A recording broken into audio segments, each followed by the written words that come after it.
Strip the traitor. King Charles honored Kate by letting her replace Harry's role as the new Counsellor of State.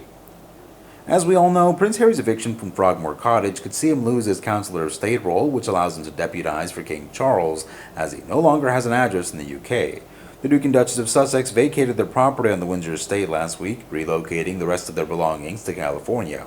Royal commentator Richard Fitzwilliams explained that this is a huge deal, as he can no longer stand in for the king in the event of ill health or absence abroad. Besides, Richard also revealed that Princess Catherine will take the place of Prince Harry as the new Counsellor of State with her husband, Prince William, the Prince of Wales.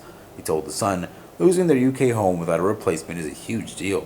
The most important aspect as far as Harry's concerned is that it means that he can no longer act as a Counsellor of State. That's hugely important because, in theory, he had the right, in the event of the king being incapacitated, to do this. Although he is no longer a working royal, he still had this right, and by not having UK residence, he has now thrown this opportunity away. The renegade prince and his children should be removed from the line of succession. Their titles of Duke and Duchess should also go. As the future queen, Princess Catherine will soon be appointed the new Counsellor of State. She's ready, and she deserves it." In a poll that ran from 11:30 a.m. Monday, July 3rd, to 1:45 p.m., 3 days later, Express UK asked readers, should Prince Harry be stripped of Counsellor of State role?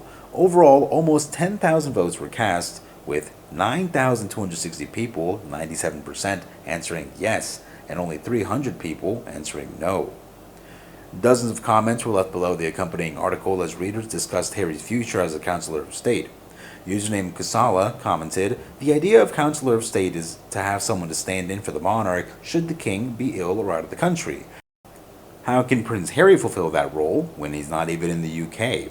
Similarly, username Candy25 argued, "I don't consider Harry fit for the role, he's not a resident of the UK." And others saying, "Absolutely, he no longer resides in the UK or has any interest here. Why should Harry continue to be Counsellor of State when he abandoned his duties? He should be stripped of all his titles and all his privileges."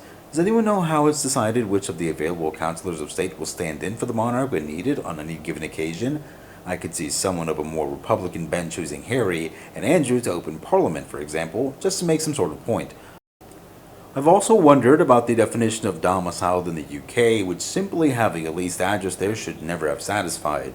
Surely it should mean that the person is physically present in the UK for the majority of the time, unless absent due to military service or other service to the monarch.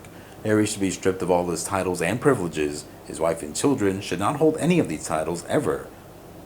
Why reward bad behavior? He knows his father will give in to anything he wants. Blackmail at its finest, really. Harry's a traitor, so cut him off now.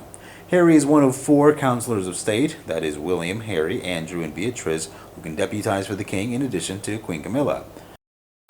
As 3 of his Counsellors of State are now non-working royals, the king requested an amendment to allow Anne and Edward to be added.